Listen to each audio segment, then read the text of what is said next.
रूप का एक अपना सत्संग है।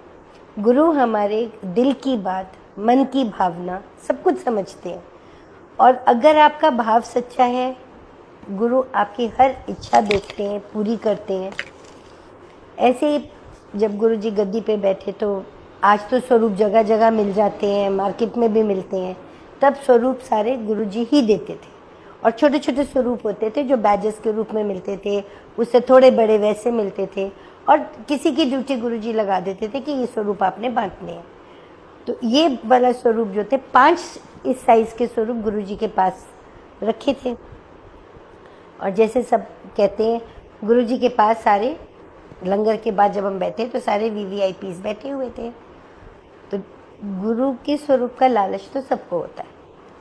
तो हमारे सिंगला अंकल हैं, उनको इतना बड़ा पाइल उनके पास छोटे स्वरूपों का, सेम स्वरूप छोटे साइज में था कि आप संगत में दे दो। तो हम स्वरूप के लालची उनके पास में गई, झोली अट के मैंने कहा अंकल एक स्वरूप दे दो। तो अंकल ने बड़े प्यार से कहा आंटी गुरुजी दा हुक्म है, ये नवी संगत वास्ते है, थोड़े वास्ते पुरानियां नू नहीं देना। तो उनके साथ तो बहस नहीं करी, क्योंकि जो गुरुजी का हुक्म है वो सिर माथे पे। बट कहते हैं ना, जैसे हमने अपने गुरु के चरणों में बचपन जिया, हम लिटरली ऐसे बहस करते थे तब जैसे हम छोटे बच्चे होते हैं। तो गुरु जी के को ना मैं मन में कहती हूँ, देखो सिंगला अंकल कैसे हैं, एक छोटा सा एक पतला सा स्वरूप ही तो था, अगर दे देते तो क्या चला जाता।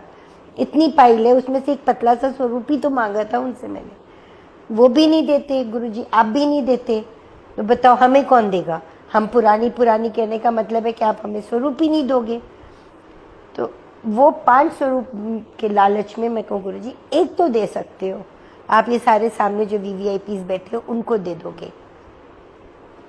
तो जब गुरु जी मेरे को देखें, मेरी नज़रें नीचे हो जाएं और मैं बोलूँ नो गुरु जी सॉरी, मेरे को मांगना नहीं चाहिए, आप यही कहते हो मांगना नहीं चाहिए, गलत बात है, बट मन लालची है, बट आई एम सॉरी, मैं नहीं मांगूंगी। तो जब गुरुजी इधर उधर देखते थे, मैं गुरुजी की तरफ देखती थी और फिर कहती थी गुरुजी एक स्वरूप का सवाल ते है, की फर्क पै जाएगा, एक स्वरूप ते दे दो। तो गुरुजी ने मेरे सामने एक को दे दिया, एक आंटी को दे दिया, 4 स्वरूप गुरुजी ने आगे दे दिए। अब बच गया एक के साथ मेरी धड़कन भी बढ़ गई और गुरुजी के आगे अरदास भी बढ़ गई, गुरुजी प्लीज़ की चला जाएगा, एक स्वरूप दे दो। देखो सिंगला अंकल ने भी मना करता, एक नाल कुछ ही नहीं होंदा, हाँ फिर तुसी सानू क्यों दोगे, सामने बड़े बड़े हैगे ने उन्होंने दोगे।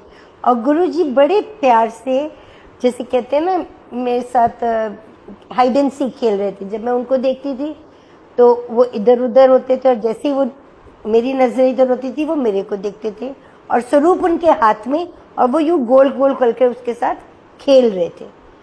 तो एकदम से 10-15 मिनट ही जब चलता रहा तो गुरुजी ने ना यूँ करके इशारा किया। जब इशारा किया तो मुझे विश्वास नहीं हुआ, क्योंकि संगत के बीच में ऐसे कम ही गुरुजी मुझे बुलाते थे। तो मैं गई कि सोचा मेरे पीछे कोई बैठा होगा, उसको बुलाया। फिर गुरुजी ने दूसरी बार कहते आंधी क्यों नहीं आ ना, तब मुझे रियलाइज हुआ कि गुरुजी ने मुझे बुलाया। और मैं फटाफट भागी भागी गुरुजी के पास जब पहुंची, कहते कर चोली, तो मैंने ऐसे झोली की। गुरुजी ने वही यही स्वरूप ऐसे ले उनते खुश है। गुरुजी ने संगत जी मुझे वो स्वरूप दिया और मेरे झरझर आंसू, और कहते चल फिर जा ऐश कर, आज दी पिक्चर खत्म, कल नवी देखांगे। और जब स्वरूप लेके मैं बाहर आई, आंसू थे, सिंगला अंकल खड़े थे, स्वरूप दे रहे थे औरों को छोटे वाले, तो मुझे बड़े प्यार से कहते फिर आंटी गुरुजी तो मांग लिया तुसी स्वरूप। तो जैसे एक छोटा बच्चा नहीं कहता, मैं कह नहीं मैंने नहीं मांगा, गुरुजी ने खुद दिया है। मतलब वो अंकल भी मुस्कुरा पे मेरे कहने का तरीके से कि देखो हम कितना बचपना जीते थे। आज मुझको यकीन नहीं होता कि हम अपने गुरु के साथ ऐसे बात करते थे। और वाकई संगत जी मानिए, हमने वाकई अपना बचपन अपने गुरु के चरणों में, और आज भी हम उन्हीं के